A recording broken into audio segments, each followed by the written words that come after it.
Good morning everyone. Uttar Pradesh लेखपाल भर्ती परीक्षा को लेकर आवेदन करने वाले लाखों कैंडिडेट्स में उत्साह का माहौल है और हर कैंडिडेट अब इंतजार कर रहा है कि उसे परीक्षा को लेकर के कोई जानकारी मिले। तो फिलहाल यूपीएससी ने परीक्षा एडमिट कार्ड को लेकर के अभी तक कोई भी आधिकारिक सूचना नहीं दी है, लेकिन तमाम तरह की खबर है परीक्षा और एडमिट कार्ड जारी होने को लेकर के। परीक्षा का जो डेट है वो घोषित की जा चुकी है। ऐसे में अब एक बड़ी चिंता पेट कैंडिडेट्स की शॉर्ट लिस्टिंग को लेकर के है, जो कि स्पष्ट नहीं हो पा रहा है। तो यूपीएससी लेखपाल भर्ती में केवल वे अभ्यर्थी ही शामिल हो सकते हैं जिन्होंने उत्तर प्रदेश पेट एग्जामिनेशन में यूपीएससी पेट एग्जामिनेशन में हिस्सा लिया था। तो यूपी सरकार के यूपीएससी द्वारा आयोजित यूपी टेट एग्जाम में हिस्सा लेने वाले लाखों अभ्यर्थियों में भी चिंता का माहौल है, क्योंकि वो समझ नहीं पा रहे हैं कि उन्होंने आवेदन तो कर दिया है, लेकिन क्या वो इस परीक्षा में इस एग्जामिनेशन को देने के बाद चयनित होंगे। अगर आपने यूपीएससी पेट एग्जामिनेशन में हिस्सा लिया था तो आपके मन में भी ये क्वेश्चंस तो चल ही रहे होंगे, भले ही आप इस परीक्षा का हिस्सा रहे हैं। लेकिन अगर आप यूपी लेखपाल भर्ती में शामिल होते हैं तो क्या आप बेहतर अंक अर्जित करने के बाद भी छट जाएंगे, यानी आपका चयन होगा या फिर नहीं। तो ताज़ा जानकारी के अनुसार परीक्षा आयोजन के बाद एक निर्धारित कट ऑफ निकाली जाएगी और उस कट ऑफ में पेट के अंक भी जोड़े जा सकते हैं, जिसके आधार पर फाइनल कट ऑफ जारी होगा और कट ऑफ के अंदर आने वाले अभ्यर्थियों का चयन किया जाएगा। तो फिलहाल देखना ये होगा कि लेखपाल भर्ती में क्या कोई अलग प्रक्रिया अपनाई जा सकती है या फिर नहीं। एक खबर बड़ी तेजी से अभ्यर्थियों के बीच चल रही है और वो ये कि पेट शॉर्ट लिस्टिंग नहीं की जाएगी और डायरेक्ट ही कैंडिडेट्स को चयनित किया जाएगा। तो फिलहाल इसकी कोई भी आधिकारिक सूचना तो नहीं मिली है, लेकिन इस पे अभी जो भी चीज़ें होगी वो आपको बताई जाएगी।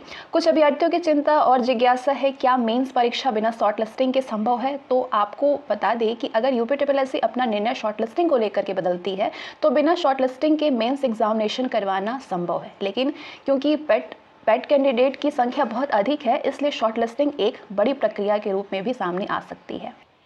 आगे बात करते हैं, बीवीएफसीएल में रिक्त पद हैं जिसमें कि 32 पद हैं। एग्जीक्यूटिव ट्रेनी के पदों पर आवेदन के मौके मिले हैं, जिसमें कि आयु सीमा आपकी अधिकतम 27 वर्ष निर्धारित की गई है। पात्रताओं की बात करें तो उम्मीदवारों के पास मान्यता प्राप्त संस्थान से न्यूनतम 60% अंकों के साथ पोस्ट ग्रेजुएशन की डिग्री या मैनेजमेंट में डिप्लोमा या फिर बीई या फिर बीटेक की डिग्री होनी चाहिए।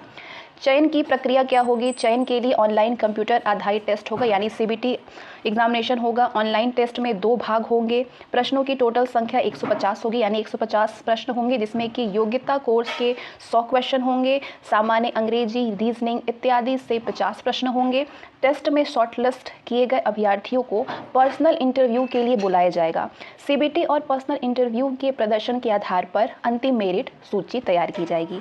आवेदन की तिथि आपकी 31 मई 2022 तक की है और ऑनलाइन आवेदन आप कर सकते हैं। वेबसाइट आपकी ये है, ये आपके शुल्क है। अगली वैकेंसी है राजस्थान लोक सेवा आयोग से, जिसमें कि 6000 पद है। लेक्चरर के विभिन्न पदों के लिए अधिसूचना जारी हुई है, जिसमें कि आयु सीमा न्यूनतम 21 वर्ष और अधिकतम 40 वर्ष निर्धारित की गई है। आयु सीमा में छूट नियमानुसार लागू की जाएगी। पात्रताएं इसमें उम्मीदवार किसी भी मान्यता प्राप्त विश्वविद्यालय से पोस्ट ग्रेजुएशन की डिग्री, देवनागरी लिपि में हिंदी का ज्ञान, राजस्थान की संस्कृति से भी भली भांति परिचित हो और अनिर्धारित पात्रताएं होनी चाहिए। चयन की प्रक्रिया है, अभ्यर्थियों का चयन जो है प्रतियोगी परीक्षा के माध्यम से किया जाएगा। आयोग द्वारा आवश्यकता अनुसार उत्तर पुस्तिका के मूल्यांकन में नॉर्मलाइजेशन सिस्टम को अपनाया जाएगा। इस परीक्षा में सभी प्रश्न जो है वो ऑब्जेक्टिव फॉर्म में होंगे। परीक्षा में 2 पेपर होंगे और ये 450 अंकों की होगी। पेपर फर्स्ट में 150 अंकों का पेपर होगा और दूसरे पेपर में 300 अंकों का होगा। आवेदन की अंतिम तिथि आपकी 4 जून 2022 तक होगी और ये ऑनलाइन माध्यम से आवेदन कर सकते हैं। ये आपकी ऑफिशियल वेबसाइट है जहां पे आप विजिट करके आवेदन कर सकते हैं। अगली आज की वैकेंसी है ICAR-IARI में 14 पद इसमें रिक्त हैं। प्रिंसिपल प्रोजेक्ट एसोसिएट और अन्य पद रिक्त हैं, जिसमें कि आयु सीमा आपकी अधिकतम 40 वर्ष निर्धारित की गई है। आरक्षित वर्गों के लिए छूट नियमानुसार दी जाएगी, जिस हिसाब से बनेगी। पात्रताएं आपके उम्मीदवारों के पास किसी भी मान्यता प्राप्त विश्वविद्यालय से कंप्यूटर साइंस, IT और डाटा साइंस में MSc, MTech, ME, MCA की डिग्री संबंधित क्षेत्रों में 8 वर्षों का कार्य अनुभव और अन्य निर्धारित पात्रताएं होना अनिवार्य है। चयन प्रक्रिया आपके पात्र अभ्यर्थियों के लिए साक्षात्कार ऑनलाइन माध्यम से आयोजित किया जाएगा। साक्षात्कार में शामिल होने वाले कोई भी TADA देय नहीं होगा। ठीक है। चयनित उम्मीदवारों को अपने सभी ओरिजिनल डॉक्यूमेंट्स और मेडिकल सर्टिफिकेट प्रस्तुत करना आवश्यक है और इसकी अंतिम तिथि 21 मई 2022 है, जो कि आवेदन आप ऑनलाइन करेंगे। ये आपकी ऑफिशियल वेबसाइट